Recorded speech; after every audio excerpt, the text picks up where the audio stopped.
കഷ്ടം തന്നെ. എന്തായി കുട്ടികൾക്ക്? അവര് പിന്നെ എന്ത് ചെയ്യണം? ഓടിച്ചൊന്ന് മാലയിടണോ? നിനക്കതിൽ ഹീറോ ആയിരിക്കും എന്ന് പറഞ്ഞ് ഇങ്ങനെ അങ്ങ് പേടിക്കാൻ തുടങ്ങിയാൽ അത് കുറച്ച് കടുപ്പം തന്നെയാ. ഒരാൾ സിസ്റ്ററിനെ കാണാൻ ഹോസ്റ്റലിൽ വന്നാൽ ഇങ്ങനെയാണോ പെരുമാറേണ്ടത്? അങ്ങനെ അങ്ങ് ആളെ പിടിച്ച് നിന്ന ആളാണോ? ഞാനൊന്ന് നോക്കട്ടെ. കല്യാണി, കല്യാണി,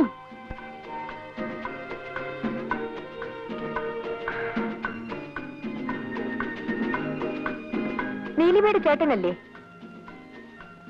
അതെ, ഞാൻ പറഞ്ഞു വിടാം.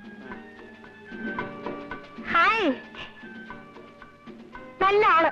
ഇങ്ങനെയാണോ ശനിയാഴ്ച വരാമെന്നും പറഞ്ഞിട്ട്? ശനിയാഴ്ച കഴിഞ്ഞാൽ ഞായറാഴ്ച, അത് കഴിഞ്ഞാൽ വീണ്ടും ശനിയാഴ്ച. ഹായ്.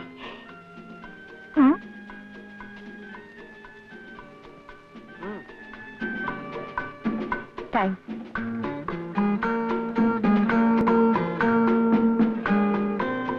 ഒരെണ്ണമെങ്കിലും ഉണ്ടല്ലോ എന്നെ പേടിക്കാത്ത ഹോസ്റ്റലില്. പേടിയോ? ചേട്ടന് കല്യാണിക്കുട്ടിയെ അറിയാഞ്ഞിട്ടാണ്.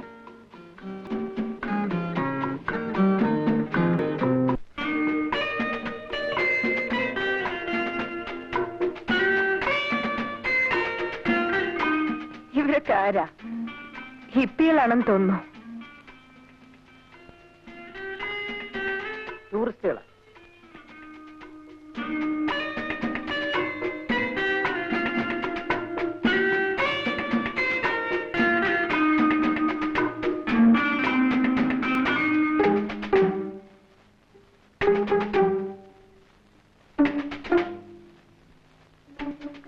ഇതെല്ലാം ചില പഴയ ടെക്നിക്കുകളാ. ദേ, നാടൊട്ട് ചീത്തപ്പേരുള്ള ആളാ. പറഞ്ഞില്ലെന്ന് വേണ്ട, ഞാൻ വളരെ കെയർഫുൾ ആയിരിക്കും. ഒരു വാക്കിലോ പ്രവൃത്തിയിലോ എന്തെങ്കിലും തെറ്റ് കണ്ടാൽ ആ നിമിഷം ഞാൻ കട്ട് ചെയ്യും. വിളിച്ചിട്ടും കിട്ടുന്നില്ല. വെറുതെ ഫോൺ അടിച്ചുകൊണ്ടേയിരിക്കുന്നു. നീ പോയി ഒന്നുകൂടെ ട്രൈ. അങ്ങനെ ഇപ്പൊ വേണ്ട.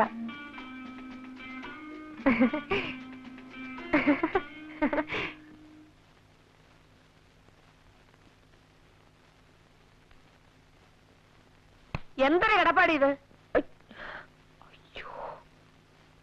എഴുന്നേറ്റ് മര്യാദയ്ക്ക് കിടക്ക്. അധിക പ്രസംഗം.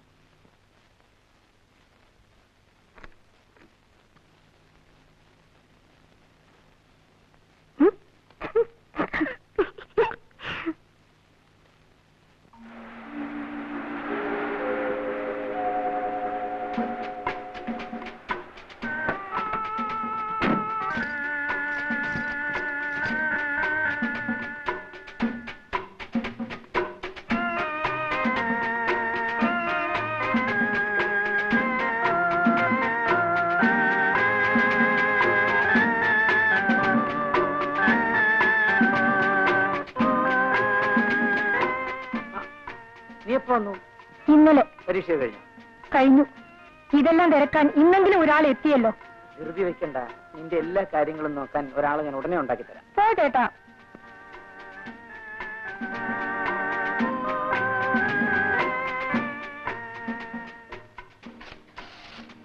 ചേട്ടന്റെ മനസ്സിൽ എന്താ ഉള്ളതെന്നറിഞ്ഞാൽ ഞാൻ തന്നെ കല്യാണിക്കുട്ടിക്ക് ഒരു കത്ത് എഴുതാമായിരുന്നു. എന്റെ മനസ്സിൽ എന്താ ഉള്ളതെന്ന് അറിയാമോ? ഒരു വലിയ മണ്ണാങ്കട്ട. ഇത്രയും വലിപ്പമുള്ള ഒരു വലിയ മണ്ണാങ്കട്ട എന്റെ അടുത്തുനിന്ന് രക്ഷിച്ചോണ്ട് പോയിരിക്കല്ലേ അവിടെ വീട്ടുകാര്.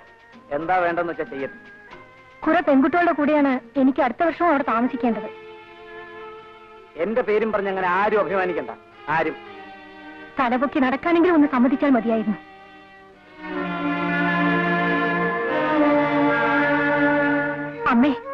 അമ്മയെങ്കിലും ചേട്ടനെ വിളിച്ചൊന്ന് പറയൂ, ഈ കളി മതിയാക്കാൻ. ഞാനോ? മോള് ചെല്ലേ.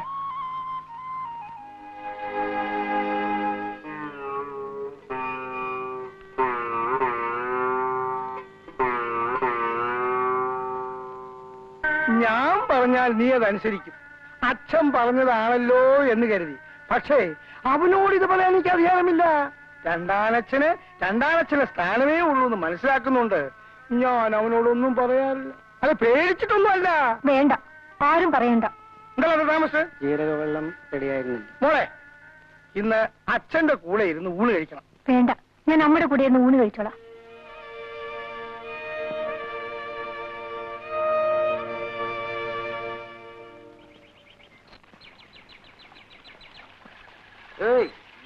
എല്ലാ പിള്ളേരും കോളേജിൽ പോകുന്ന പരീക്ഷ എഴുതാനാ.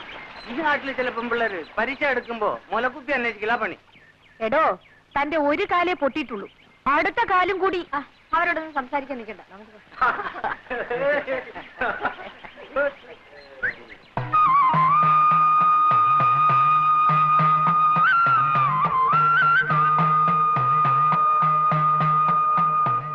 ശോഭേ, നാട്ടിൽ വന്നിട്ട് നീ എന്നെ തിരക്കിയതും കൂടി ഇല്ലല്ലോ. പരീക്ഷയ്ക്ക് എങ്ങനെ എഴുതിയിടാ? തിരക്കേടില്ല. ശോഭേ, വരൂ കുട്ടി, നിൽക്കാൻ നേരമില്ല. എന്നാ ഞാൻ വരട്ടെ. ആ കുട്ടിയായിട്ട് വലിയ ചങ്ങാത്തൊന്നും വേണ്ട, അതിനോട് മിണ്ടിയാ മതി. നിനക്കൂടെ ചീത്തപ്പേരാ. വരൂ.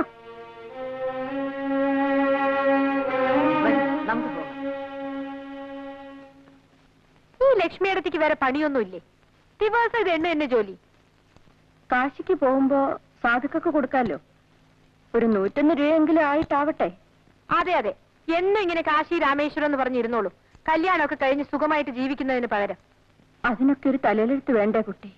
പിന്നെ ഇവിടെ ഇങ്ങനെ യാതൊരു അല്ലലുമില്ലാതെ കഴിയുന്നുണ്ടല്ലോ, അത് തന്നെ ഒരു വലിയ ഭാഗ്യം. നിനക്കറിയില്ല, തറവാട് ഭാഗം വെച്ചപ്പോ എനിക്ക് 16 വയസ്സാ. ഒരു വസ്തു അറിയില്ല. എല്ലാരും കിട്ടിയതും വാങ്ങി അവരവരുടെ വഴിക്ക് പോയി. ലക്ഷ്മിയടത്തേക്ക് മാത്രം ആരും ഉണ്ടായിരുന്നില്ല.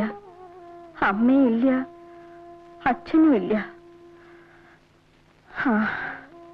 ഇനിയിപ്പോ അതൊക്കെ എന്തിനാ പറയണേ? എന്റെ അമ്മയില്ലാന്ന് വെച്ചാ ഇന്ന് ഞാൻ ഉണ്ടാവായിരുന്നില്ല.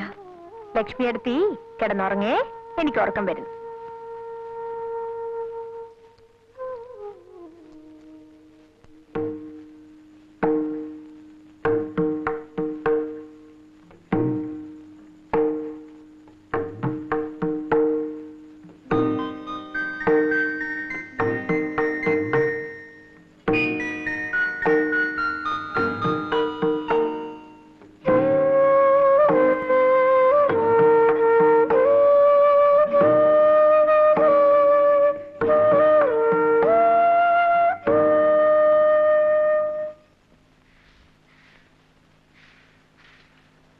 അരി തീരാറായിരിക്കണോ? ഏട്ടന്റെ അടുത്തേക്ക് ഒന്നുകൂടെ ആളയക്കാം. ഏട്ടൻ എന്തോ വാശിയില്ല. 2-3 വട്ടം ആളയച്ചതല്ലേ. അമ്മാവരെന്തിനാ ഇക്കാര്യത്തിൽ വാശി പിടിക്കുന്നത്?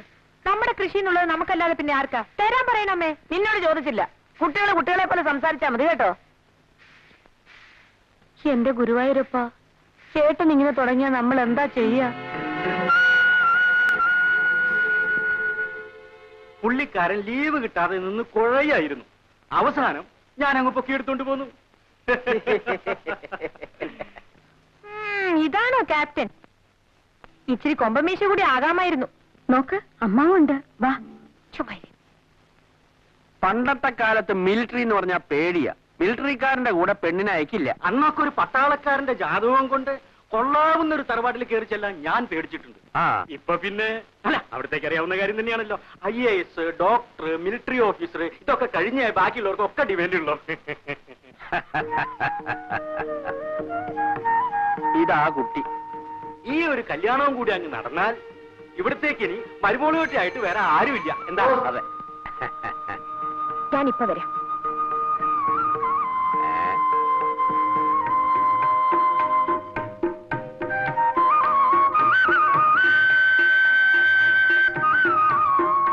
കല്യാണിക്കുട്ടിക്ക് ധാരാളം കത്ത് വരാറുണ്ടെന്ന് തോന്നുന്നു.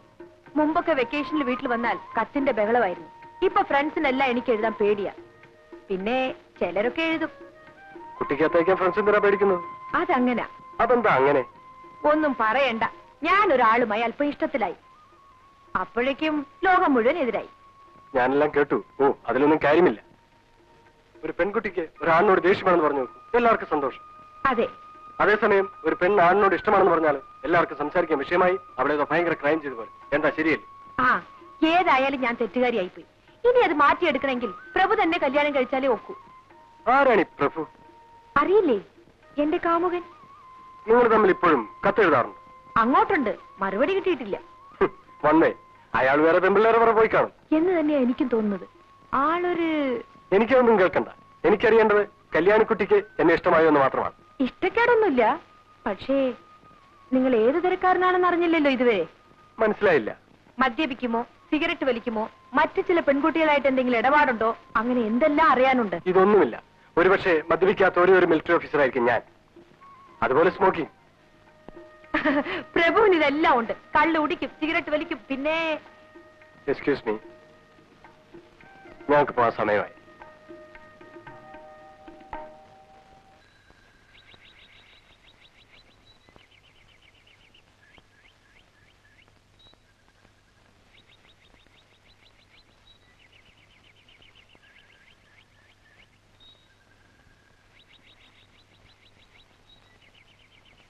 ഇനി ആരും ഈ കാര്യവും പറഞ്ഞ് എന്നെ ബുദ്ധിമുട്ടിക്കാൻ നിൽക്കണ്ട.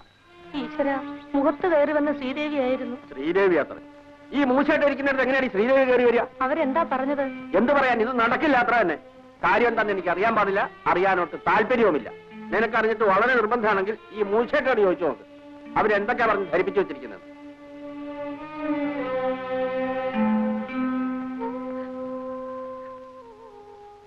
എന്റെ കഴുത്തിൽ താലി കണ്ടിട്ട് കണ്ണടയ്ക്കാൻ എനിക്ക് പറ്റില്ലേ മോളെ? അമ്മേ, ഞാൻ രോഗി, എന്റെ ആയുസ് തീരുകയാണ്. നിന്നെ ഞാൻ ആരുടെ കയ്യിൽ ഏൽപ്പിച്ചിട്ട് പോകും? ലക്ഷ്മിയെയോ? അമ്മ വെറുതെ പരിഭ്രമിക്കാതിരിക്കൂ. അതിന് തക്കവണ്ണം ഇവിടെ ഒന്നും ഉണ്ടായില്ലല്ലോ, ഇല്ലേ?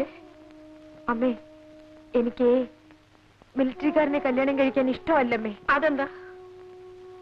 അല്ലെങ്കിൽ ഈ തറവാട്ടിന് എന്തോ ശാപം കിട്ടിയിട്ടുണ്ട്. ഈ തറവാട്ടിലെ പെണ്ണുങ്ങൾക്കൊന്നും ഭർത്താക്കന്മാർ വാഴൂല. അമ്മയ്ക്ക് എന്നെ കിട്ടി, അച്ഛൻ മരിച്ചുപോയി. ലക്ഷ്മിയടത്തേക്കാണെങ്കിലോ അങ്ങനെ ഒരു ബന്ധമേ ഉണ്ടായില്ല.